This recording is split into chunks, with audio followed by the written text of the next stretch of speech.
So Wow. I got diagnosed with POTS through like a private cardiologist, Yeah. and he on a 15-minute phone call said, "You're going to have it for life. There's no cure. Here, take this medication." And Yeah. that's when then I had all of the gut tests and the stool tests and the mold tests and all of those tests, and was told that my gut was imbalanced and that I needed to try and heal my gut. And so started then cutting out even more foods. And I just remember saying, if somebody could give me a pill that I could take that could give me all the food and nutrients and everything I needed for a day, I'd Yeah. do it, because food became so stressful. There was no joy in it. There was no enjoyment in it. Every decision, it was, I can't eat this because I can't eat this. This is high histamine. And it was it became even more stressful deciding what I needed to try and eat. I was actually kind of forced into moving away from primal trust, in the sense that my weight got so low and my throat and swallowing difficulties were so severe that I actually ended up in hospital, and Mhm. I'd go to swallow and nothing would happen. That really frightened me. Yeah. And I went down all of the tests. I paid privately for ear, nose, and throat tests. I did all of the cameras, everything, and they couldn't Wow. find anything.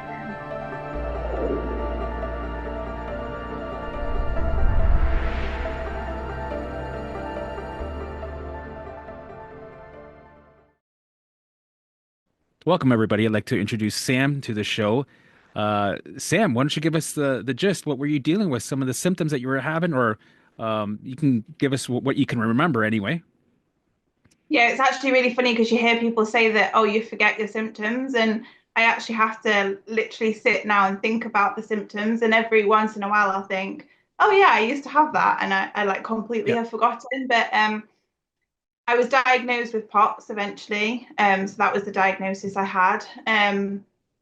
Alongside that, it was digestive issues and severe swallowing difficulties. So there was a whole list of symptoms, Yeah. but they were kind of the main ones that I dealt with every day. Well, describe me kind of what the POTS when it was happening. What were you thinking? What were describe the sensations and the feeling of the symptoms and what you were thinking? So originally when they started happening, they were all very heart-based, so like palpitations. My heart just felt like it was literally about to like it was literally felt like it was beating out of my chest. It was very incredibly fast. I'd never had any of these symptoms before, so obviously scared me a lot. And this just lightheadedness constantly all the time, where it just felt like I couldn't walk anywhere. I was going to fall on the floor. And kind of the only time that they subsided a little bit, not completely, was literally when I was laid horizontally. Even sitting up like at a table or in the car, anything like that was really difficult. So yeah, it was just very heart-based symptoms, palpitations all the time. That obviously I had no explanation for, so they were really scary. And this lightheadedness is almost as if like I wasn't really here, like I couldn't focus, and just this constant lightheadedness all the time. What did you think what was going on with you at the time? Did you assume the worst case scenario, like there was something wrong with your heart? Oh, absolutely. I was when like kind of the onset happened and the perfect storm happened, which we'll go into, but it Yeah. was symptoms just came from nowhere, and I was convinced there was something wrong with my heart because I'd never had anything like that before. And I was so scared that I was scared to move. I was scared to walk around my house while I was waiting for tests and things, because it was like I was living in a 10 out of 10 emergency permanently all the time. And I felt like I needed to literally be in hospital 24/7. Yeah. Yeah. And then some of the food digestive issues, what were they like? Were you dealing with were you a person that had like say a group of safe foods that you could only eat? Yeah, and this was kind of this it came a little bit later in my story. So after I was eventually diagnosed with the POTS, which took about 8 months of trying to actually work out what it was and get a diagnosis, I kind of then went down the rabbit hole of trying to research POTS because nobody else was giving me any answers other than you're going to have it for the rest of your life. So I Mm. went down kind of researching and working out what I could do to help myself. And that's when I fell into the histamine and the mast cell Yep. and completely terrified myself. Joined all of the Facebook groups, which obviously just made the fear go through the roof. And yeah, that's when actually, funnily enough, I started then noticing like sensitivities and things like bloating, and just it was literally just like I couldn't digest anything. Constipation, diarrhea, all of Yep. the digestive issues. And yeah, that kind of came. I didn't have those symptoms at the start. That came after I started looking into POTS and linking it like people do to the histamine, the mast cell, and that's when my food sensitivities started. Yeah. Did you start to avoid the histamines and try to heal your gut? Were you going down those rabbit holes? Yeah, so after I obviously when I got my initial heart symptoms, I did all of the medical side, got my heart checked out, had all the tests. And the appointments in the UK were taking like months and months, and I was just terrified. So I then paid privately for all of the tests to be done faster. So Wow. I got diagnosed with POTS through like a private cardiologist, Yeah. and he on a 15-minute phone call said, "You're going to have it for life. There's no cure. Here, take this medication." Um, Wow. then obviously looked into all the mast cell and histamine stuff. And when I looked into that, got terrified. And I kind of had this moment of all of these specialists, because I literally went to all of the specialists you can think of. I did them all. And they were all looking at separate parts of my body. So I was like, this doesn't make sense because something is happening to my whole body at Yeah. once. Yeah. And so then, like a lot of us do, I went down the functional medicine route. Mm. Which a lot of people do. And Yeah. that's when then I had all of the gut tests and the stool tests and the mold tests and all of those tests, and was told that that my gut was imbalanced and that I needed to try and heal my gut. And so started then cutting out even more foods. And I just remember saying, if somebody could give me a pill that I could take that could give me all the food and nutrients and everything I needed for a day, I'd do Yeah. it, because food became so stressful. There was no joy in it. There was no enjoyment in it. Every decision, it was, I can't eat this because I can't eat this. This is high histamine. And it was, it became even more stressful deciding what I needed to try and eat. Oh, for sure. Um, and especially when, they try to get you on the Candida protocols and healing your gut. And some of these protocols are dangerous with all the supplements you have to take. And these Facebook groups, they also put you on these protocols that are insane. And there's a lot of them, not just, one or two. First, you got to do the kill, then you got to detox and you got to filter out, and then you got to do it all again. And you got to repeat in the right order. And that's just, chaos by itself. Yeah, and I mean, I was the same. Like I was on so many supplements, um, and they didn't do anything. I didn't feel any better after them, but I was told to take them, and so I was taking them in the hope that they would do something. But Did it you was just try like, Did you try any of the quercetin and the DAO supplements? These special enzyme supplements that they usually push on these groups? yeah, I think I had the DAO. Honestly, I don't know. I didn't even know Yeah, what I was taking because I was just yeah. given a list that was so long that I was just right. I'll buy all of these supplements that were so Mm. expensive, and I'll try and take them. And I was just not eating enough, so I was just losing weight rapidly. Right.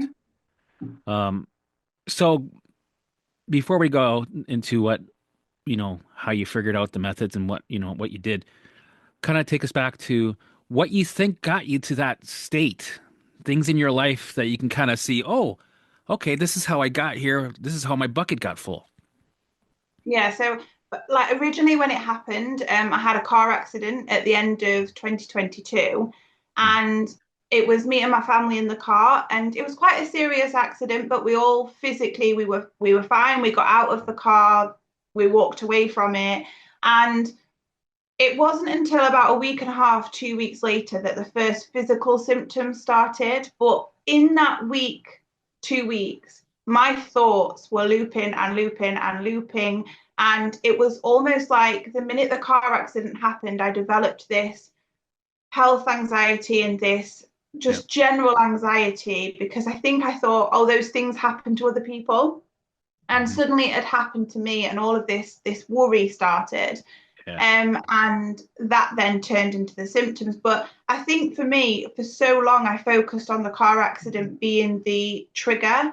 And Mm. actually, now I'm here looking back, it wasn't at all. It was actually the final straw. It was literally the thing that tipped me over the edge.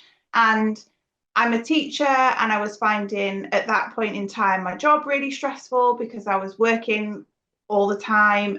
My relationship wasn't in a great place. There was just so many things happening that How old were actually you at when that time? At the time, let's say when I that accident happened. 28 I was because I'm 30 now. Right. And then you look back, what about, okay, let's go right back. How was your childhood? Somewhat normal or just normal stress, or there was some shit that was, a little deep? No, my childhood was normal. Like I had a lovely childhood. That was great. Although I would say I was definitely, and I never would have said this before, but looking back, I was definitely a very anxious child Mhm. and just generally a worrier. Not anything that I would say would have been a serious level of anxiety, but just a general worrier of probably not feeling safe and just worrying about lots of what ifs, lots of anxious Right. thoughts. Were any of your Which, parents like that? Did you learn yeah, that? my mum's Ah, like that. interesting. And then Yeah. how about school? Were you bullied or did you have a good normal school life? Yeah, absolutely fine. Although I would say that that anxiety carried through school in terms Yeah. of I always needed to be the one doing the right thing and Yeah. working Pressure. hard. I was very much a perfectionist all the way through school. Right. And then did you go into college or anything I like went to, that? I went to university. Yeah. Oh, so a lot of pressure. Okay. So, okay, what about the relationships? Did you date any toxic relationships, any narcissists along the way? No, not particularly. I don't think, and I think it was both sides. Like my main relationship is Yeah. we just grew apart and didn't make each other happy anymore. So it wasn't that it was necessarily toxic. It just wasn't right for either of us. But I was obviously living in that situation and didn't remove myself from it, even Yeah. though both of us, I think we just grew apart because we were together for like 10 years, which was obviously quite a long time. Wow, 10 years. Okay. Yeah, this is all Yeah. making sense. That's why I like to go back so people can really see it doesn't just come from thin air, usually, nine times out of eight. There's a reason. And if you look hard enough, you will find it. So that's great. Okay, so eventually you're going through this hell nightmare. You finally got a diagnosis, you got the labels. What next? Did accept that this is going to be a lifelong thing, or what happened? Did you get lucky and find the way, or what was the thing that happened? So mine was kind of very up and down journey, which most of them are. But I joined a Facebook group. Luckily, it was still one of those Facebook groups, but it was slightly more positive in that it was called like POTS recovery stories or something like that. So it was slightly more hopeful. And in joining Mhm. that, stumbled across like the brain retraining and that side of things. And Nice. so signed up to one of the brain retraining programs. Yeah. Which one did you Um, use? I used Primal Trust. Right. Okay. Yeah. So this must have been what, 3 year? How when did you start doing this? The brain So retraining. I would say it was about it was very soon after my diagnosis. So from the car crash, I would say it was probably 9 or 10 months in. Okay. I would Um, say because my diagnosis took about 7 or 8 months. I think it was a long time. Um, so like 2022, 2023-ish? yeah, middle of 2023. My car accident was the end of 22, so I probably started Primal Trust in like the June or July of something of 2023. And Okay. I started it, and all of the science modules, I was like, yes, I understand. And it did kind of give me hope because I really understood that that's what had happened. Because Right. I remember thinking, and I'm really grateful that I had this thought, because I remember thinking, I can't have this for the rest of my life, because it's literally like somebody has flicked a switch and I've gone from a healthy 28-year-old being healthy all my life to all of a sudden having all of these symptoms that nobody can Right. explain. And I Right. remember having that thought of, this doesn't make sense. Like, something has happened, and surely if it's been turned on, I can turn it off. Yeah. And that was the moment where then I came across obviously Primal Trust, and I was like, yes, this is the answer. And I did Primal Trust for a while, like a good few months, Hmm. and probably 7 months, I think. Oh, And nice. me being a perfectionist, Hmm. I had about a 30 list routine, daily routine of things that I needed to do, tools and visualizations and humming and all of the things, the vagus nerve things. And I didn't use Primal Trust as like an option of things I could choose to help me. I used Primal Trust as I need to do everything that they are teaching me to do. Hmm. So it was And your, as a part so, of your 9 to 5 was your work. The Primal Trust, the program was, I'm doing this every day, and the perfectionist inside of you, for that 7 months, you were probably didn't miss a day. You're doing it every day. yeah, and I was very much, because at this point I wasn't working, I wasn't doing Right. anything apart from being at home and doing Primal Trust. And obviously, looking back now, I can very much see that I was completely in the fix it. I was doing Mhm. every single one of these tools to get rid of a symptom or to feel better or to fix myself. Yeah. And so anytime that I would come to sit down to eat, I would do a 20-minute visualization, because that's what they told me was a good idea to do. I worked with the mentors on the program. I was doing everything and anything I possibly could Right. to So try. you're never facing anything. You're always trying to get rid of it with either tapping, breathing, or, oh, here comes a Yeah, thing that I don't like. yeah, Let's get rid of it by doing this visualization, yeah. right? Which just reaffirms that what you're trying to get rid of is danger, and it keeps the alarm on. And you're never doing enough exposure to actually face it. So what did you Yeah, and do during this time when you were dealing with this problem? Did you notice it? Were you aware of it? Obviously, when it's happening, your symptoms are probably skyrocketing a bit. yeah, I mean, I was so focused on trying to do all of the things and doing them Yeah. right that I was kind of not realizing that that's what I was doing. I was thinking I was doing it right, and I was seeing these recovery stories of people that had got rid of their symptoms using Primal Trust in 3, 4, 6 months, and I was on like month 7 thinking, why is this not working for me? Like, I must be doing something wrong, because we've both got the same program. And I was Was there just a so, lot of information aside from all the fix it things? Was there also a lot of information that you had to soak up? Like the program, was there a lot of work? yeah. So for me, I think that was one of the biggest things. Like, for me, it was I'd taken the tools, but there was a lot of like weekly classes and weekly learning and extra mentorship programs you could buy into, which of course I did, because I was a perfectionist and wanted to do it Right. all. And I was literally trying to do everything. And they talk about obviously trauma and your beliefs, your limiting beliefs and repressed emotions. And so for me, I was trying to find this long lost trauma or this repressed Mm. emotion that was somewhere stuck inside of me that I was trying to The get unicorn. You're looking for this unicorn and you're yeah, digging. yeah, And did you find that when you do find certain things, which some people do, that they're actually pouring gasoline on the fire, and that just makes things a lot worse? Like for me, I didn't do the digging because for me that was just a trigger. It scared the yeah, shit out of me. I'm like, do I have to dig? Do I have to look for fucking trauma, really? Yeah. because it was scary. And it was like, you can't recover unless you dig for trauma, unless you change your core beliefs. I was like, oh, don't tell me. I don't want to hear this. Right. So thank God I was able to put it on the shelf and not worry about it and move forward. But it's just like extra stuff that gets you scared. It gets you hooked. And then the perfectionism part comes in, right? Where Mhm. you're thinking, am I doing any, am I missing something? And then you're creating your own trauma and Yeah. building up your baseline of survival just with trying to heal, which is insane.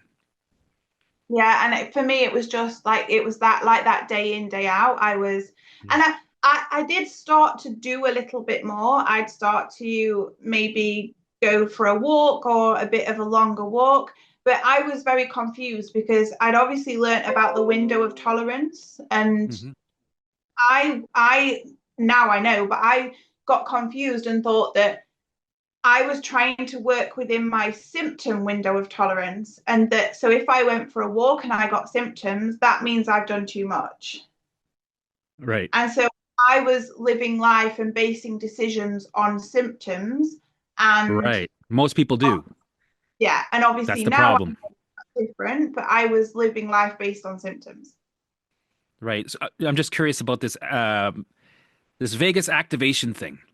Mhm. So you learned to do that. Did you do it to get some relief? And did you get some relief, like short-term relief, to activating your vagus nerve here and there? Um, Not particularly because I was too focused on, right, I've just eaten and I'm struggling to digest my food, so let's sit and hum or let's do this. And everything was done in order to try and get away from the discomfort I was feeling. Right. And for people like I've seen a lot of people do this. You have to activate your vagus nerve to get some relief. But then what happens is, you know, the problems come back. And what do you got to do? Activate the vagus nerve over again and do it over again and over again. Like, do you have to keep doing the things to feel better? And you're not even thinking about, well, maybe we got to change the program and not try Yeah, to get rid of these symptoms. And we have to actually face these symptoms, which, like you said earlier, makes you feel like shit. So I'm going to avoid it. Instead, it's like, yeah, you're going to feel like shit. Actually, you need to feel like shit because these are opportunities for change. And that's where people get confused and they get stuck because they yeah. keep avoiding. Interesting. So And it was what all, did you do? So what did you do with you notice you're being stuck. What was the thing that kind of got you the clarity? and it's funny because it really I was actually kind of forced into moving away from primal trust in the sense that my weight got so low and my throat and swallowing difficulties were so severe that I actually ended up in hospital of March last year, so March 2024. Well, Um, I'm gonna interrupt you. I know I keep on interrupting you. I'll Tell go us for it. about. I forgot about the swallowing thing. Tell us what was that like? What were you dealing with? So, because I'm sure there's people out there going, oh my God, I think I have that." So for me, in all honesty, that was my um, the one that scared me the most. And it started right back at the beginning. And all that would happen is maybe once a week, once every 2 weeks, I would have this moment where I'd get this rush of adrenaline through my body and I wouldn't be able to swallow. And Mhm. I'd go to swallow and nothing would happen. And it had then be gone in a split second and everything would be back to normal. Right. And that really frightened me. Yeah. And I went down all of the tests. I paid privately for ear, nose, and throat tests. I did all of the cameras, everything, and they couldn't Wow. find anything. And I was having a lot of like throat discomfort. It felt like my throat was like closing. There was no space in it. It was all around here that I was having these sensations, and I developed these safety behaviors. I'd literally walk around holding my throat the whole time. Yeah. It was very uncomfortable to talk for long periods. And so they were the symptoms that caught my attention the most, and they carried on and carried on and carried on Yeah. to the point where so like a year ago, the beginning of 2024, they the alarms were so loud in this area that I actually couldn't swallow food, or it felt like I couldn't swallow food. So naturally, you're going to have a lot of attention on it, which Yeah. reaffirms the danger and it keeps that alarm on. And you're going to consistently be obsessed and worry because you literally have a tiger that's showing up as your throat issue. That's the danger, right? Yeah. So you're human. You're going to do what humans do and freak out and keep it going, right? And so, like, I was literally this time last year, I was blending my food because Mhm. that felt safer to me because it felt so severe that I couldn't actually swallow solid food. Yeah, and obviously at this point still I wasn't eating enough and I'd lost like a lot of weight to the point where I needed some help. And so I had a routine phone call with a dietitian, and I basically said I need to be admitted to hospital because I need some help to at least get some weight on me. Yep. And so I was admitted to hospital. Right. So then, what happened next? What was how, I hope you found the way, a little bit after that. Yeah, I did very soon after that. But I was admitted to hospital, and they didn't believe how severe the symptoms were. They couldn't find things on the tests. They um, suggested several times that maybe I had an eating disorder and that I was not eating enough through choice. Ugh. And actually, that 4 weeks that I spent in hospital was very traumatic because I was really struggling. I felt like I couldn't breathe, I couldn't swallow. Yeah. Um, and those symptoms were there at that point 24/7, and they were Mm. very uncomfortable. And I was desperately trying to explain to the nurses and the doctors what was happening, but they just kept saying, "There's nothing on the tests, there's nothing on the tests, you're fine." Um, so for that 4 weeks, I'm grateful for the fact that actually they gave me a feeding tube um, to obviously bypass my swallowing, and that started to get me a little bit of weight on. Yeah. And at the end of that month, they said they can't find anything, and so I said, okay, I'm going home because they weren't doing anything else. There was nothing Right. apart from giving me 3 weeks of feeding me and getting some weight on. It was essentially they don't know, and they kept saying that the chronic symptoms still were incurable and that it was something that I was just going to have to live with. Right. So Um, but at this point, you just did mind body. You were well into the mind body world, yeah, and you were still getting sucked back to the old thinking that were you still trying to figure it out what this is? Were you thinking, were you doubting that this was mind body at that point, or were you confused? I was doubting it 100%. I'd gone right back Yeah. to that mindset, and I think that's because I don't ever think during Primal Trust I really got it because I think I was relying on the tools and I was thinking the Yeah. tools were going to fix me. And then when the symptoms got so severe, I stopped Primal Trust because humming wasn't making me feel any better. And so I was just like, Yeah. okay, I went right back into the panic and the fear, and I was desperate to get to hospital because I thought if I'm in hospital, I'm going to feel safe. And then I went to hospital and I didn't. I didn't. Right. Um, so then you leave the hospital. What happens next? Did you find did you modify? Did you try a different mind body approach? I got home and I remember having this thought of, right, I need to do something. This is down to me. Mhm. This is not how I live the rest of my life. I still had that thought of, I spent 28 years with no symptoms. This Yeah. doesn't make sense. I still had that thought. And so I thought, well, the doctors can't find anything. So this is my choice now. This is down to me. Mhm. So before going into hospital, I'd found Dan Buglio, and through Dan Buglio, I'd found you. I'd found both of you, and both of you made a lot of sense because it was simple. It was not easy, but it was simple in the fact that there wasn't loads of tools and a whole list of things to do. But I think before I went into hospital, I wasn't ready to give up on all the tools because I didn't understand how, I think I was still relying on the fact that I needed them to heal. Right. And Yeah. so when I got home from hospital, I went back to watching um, Dan's videos, your videos. And when I watched Yeah. Dan's videos, I came across Gige, which I know you've interviewed her as well. Yeah. And I watched her story and I thought, okay, you sound like I do. And so I got in contact with her, and that was the switch I needed. And the couple of things she said to me were, and these two things really changed everything. Yeah. One was, you are absolutely going to recover. And I think for me, having someone Oh yeah. tell me that at that point was what I needed to hear. Hmm. That's And massive. the Because second, your brain looks for evidence, right? And then when you see somebody with confidence telling you, it's like, and also with Dan Booglia, like I'm surprised actually right now that you mentioned me, but that's fucking amazing. I'm a little bit of shock, but it's it's great to have a simpler approach because all this other shit you can finally drop it, right?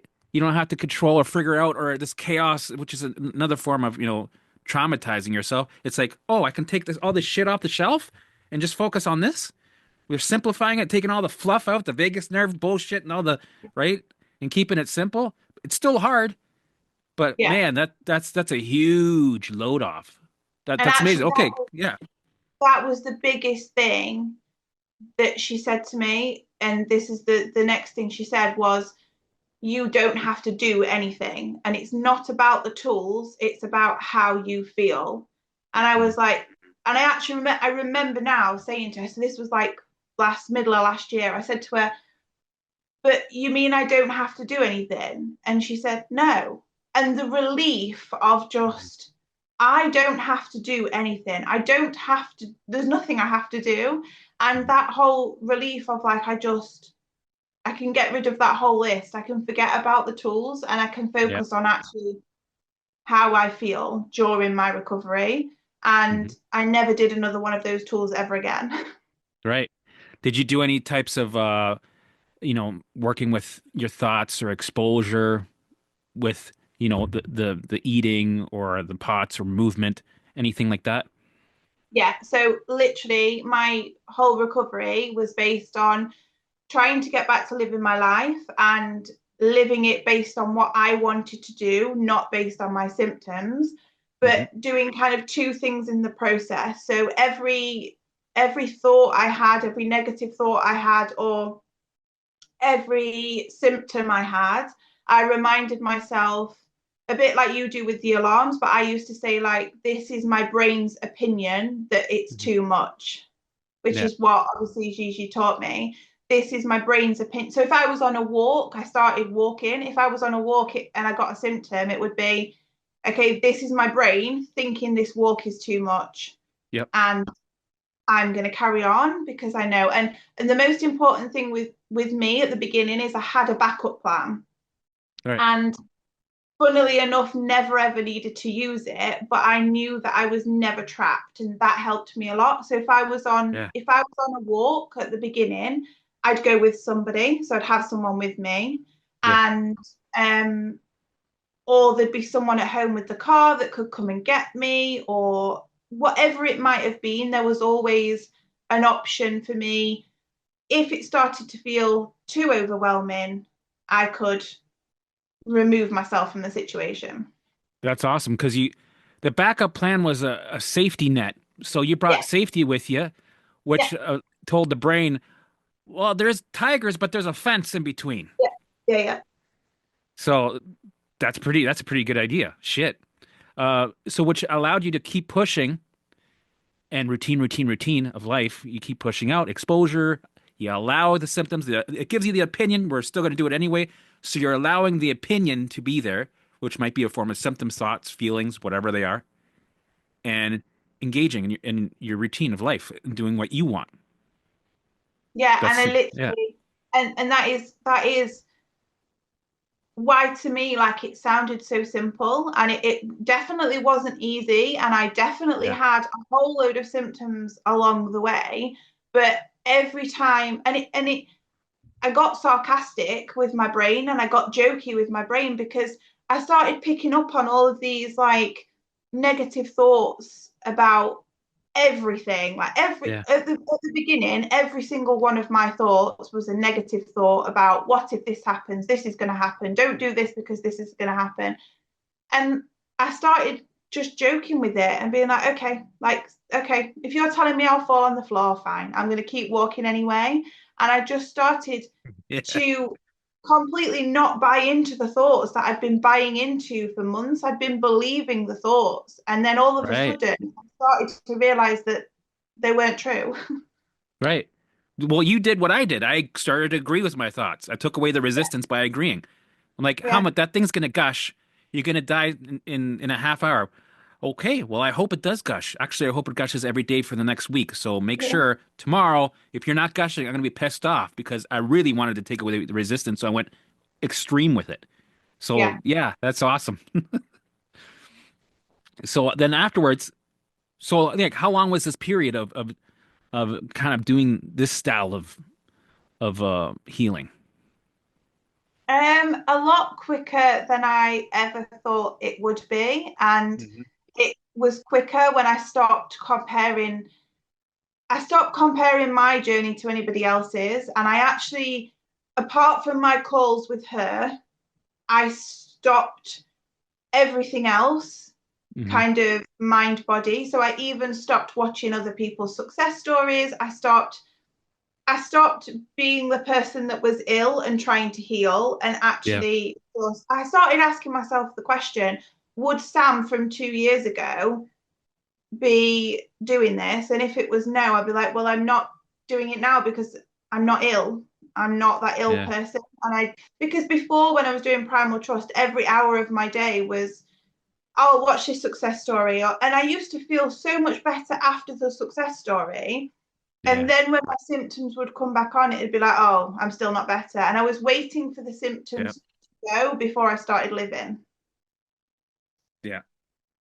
That's true. We get stuck in those old behavior patterns and then we try to fix too much and then this is where, doing less, having all that stuff off your plate was, such a load relief. And yeah, did you have any setbacks or doubts along the way? Of course, I'm assuming. Yeah, absolutely. I completely like, I definitely did. And it was about recognizing in those moments that that was also my brain trying to get me to go back to the fear. That's what it was trying to do because when it realized that I was fearing symptoms less and that I was doing more normal life stuff, my brain was then sending me an alarm to be like, no, you need to go back and lay down in bed and stay there where it thinks I'm safe. And so there was definitely moments of fear and definitely moments of panic, but I was able to, if I was panicking, I would literally sit there and go, okay, brain, we're panicking. And I'd let Yeah. it panic. And then almost when I let it panic, it wouldn't then know what to do because I was giving it permission to panic. Yeah. Yeah. That's powerful. Like learning these things when you're stuck there, when it's forcing you to go through this second by second in the trenches and you're learning these methods and you're implementing them. It's powerful. It's powerful stuff, especially when you get to the other side and you start using them with other things in life. And this is Yeah. where the spirituality part kind of comes in. Did you get more in tune with your the work within you and spiritually? Yeah. And I think that's the thing. It was never a forced thing that I was trying to work on Hmm. to heal myself.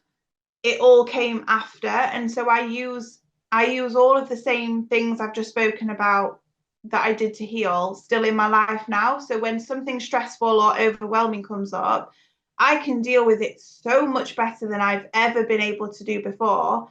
And Yeah. yes, I still get stressed and yes, I still get overwhelmed, but it doesn't result in symptoms because I know how to deal with it now. And so it's yeah, I understand myself so much better, and I know that I'll never be in a position where I let that overwhelm build up.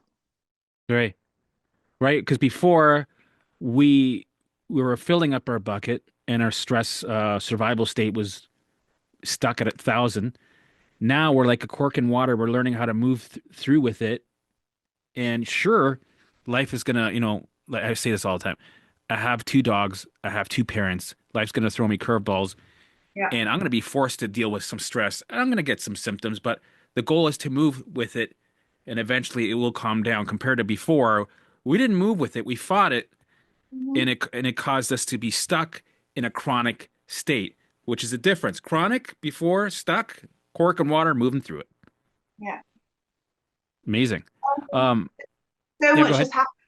So much has happened in my life since I like recovered that I would never have been able to deal with before. And yeah, it's been hard at times, but I had 100% belief that I was coming out the other side of it. And so it, like you said, it's just not stuck. It's, yeah, I've been overwhelmed and I've been a bit stressed, but then it's gone again. And I know that it's going this time. It doesn't, I don't get so caught up in it in the way that I used to. Do you ever now look back and think that this was all perfectly orchestrated as a gift to you because you've learned some shit? Yeah. Yeah, it is honestly, and I never thought I'd say this. And when you hear other people say it, you kind of think, no, that's ridiculous. But it is honestly the best thing that's ever happened to me. Yeah. What kind of advice would you give somebody that's just watching this video is dealing with what you were dealing with when you first discovered what, the mind body space and you just started tapping into it? What advice would you give to somebody?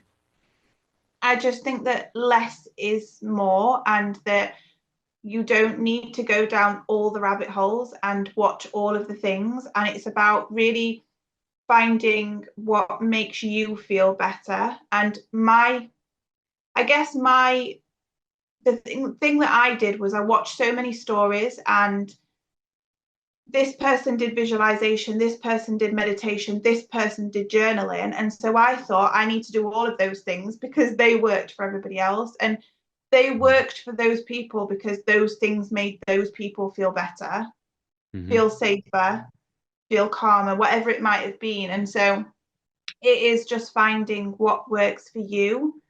Yeah. And for me, that was having someone to speak to that understood what I was going through Yeah. and blocking all of the noise out apart from that one thing. Right. Um, what I've noticed is when you look at all these, most of the mind body approaches, and you go to the root, you get some of the similarities, which is exposure, Yeah, allowing, allowing whatever to be there and let it float through you, taking away the resistance, and trying to, elevate your mood. And and for me, it was, well, the allowing was the OCD part, was the main thing, right? And that's a repeated pattern that you see in most of these groups, but they complicate it and they add 1,000 things, and people kind of miss the root of it, like the main message. They miss it with all this other shit in the way, right? yeah. And I think the allowing is such an important thing. And I think when I first heard that, I thought that I all of a sudden should be able to sit with my symptoms and allow them to be there.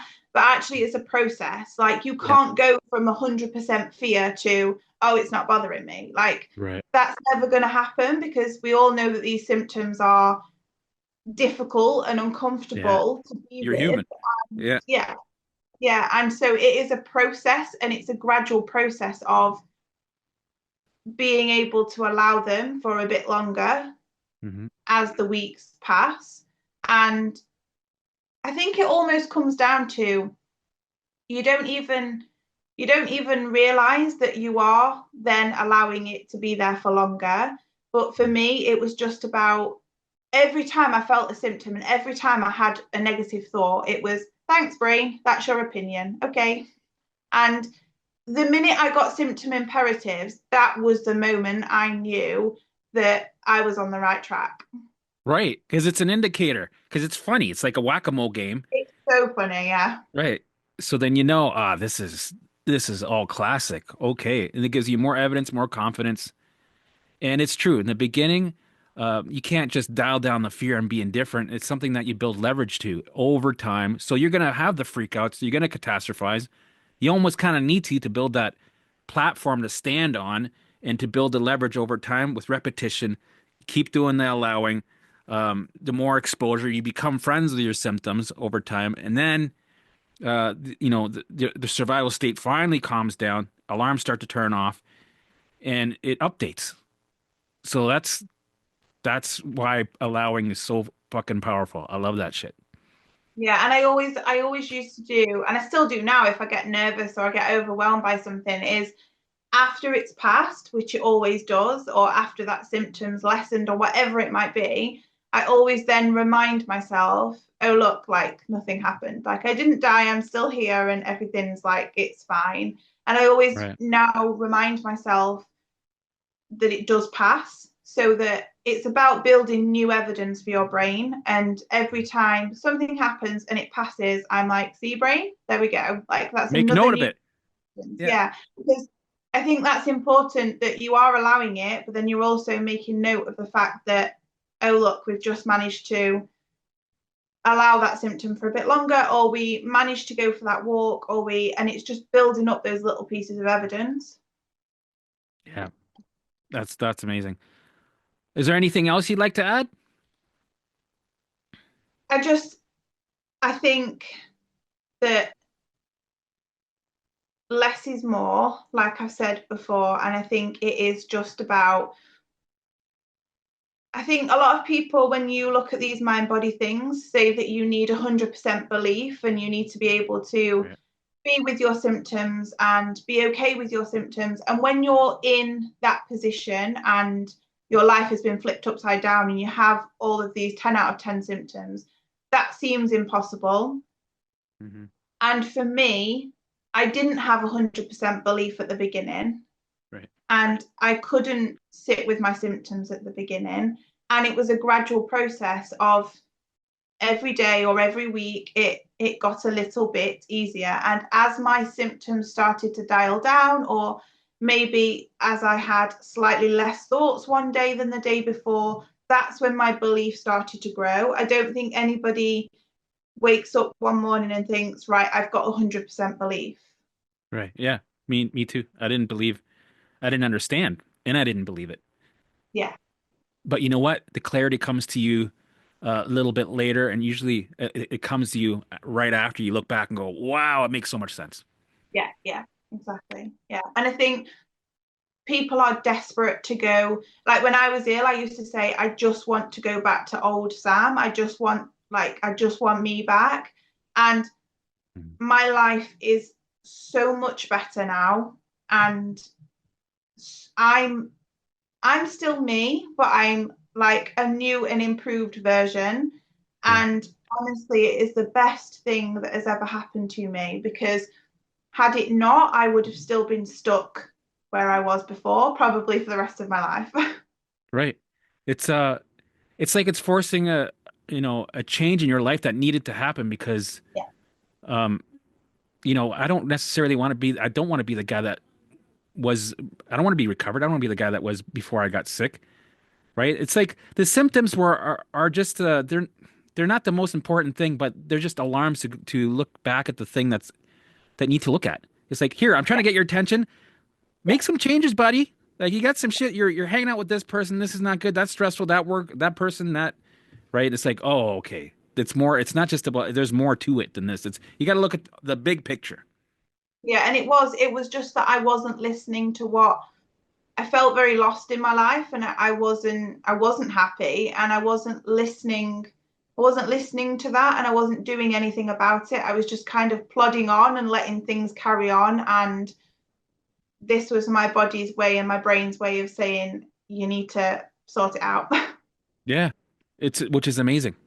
And Yeah, now we're able to listen to it, communicate it with it, understand it, and it's going to pay off with it becomes a lifestyle in a yeah, way. it does, it does. Awesome. Well, thank you for sharing. This is probably one of my favorite stories so far. Oh, So thank you for sharing your story. Um, Please send me the links and I'll put them in the description so people can check out your social medias and if they want, they can get a hold of you. yeah, absolutely. Thank you so much. Thank you. Thank you.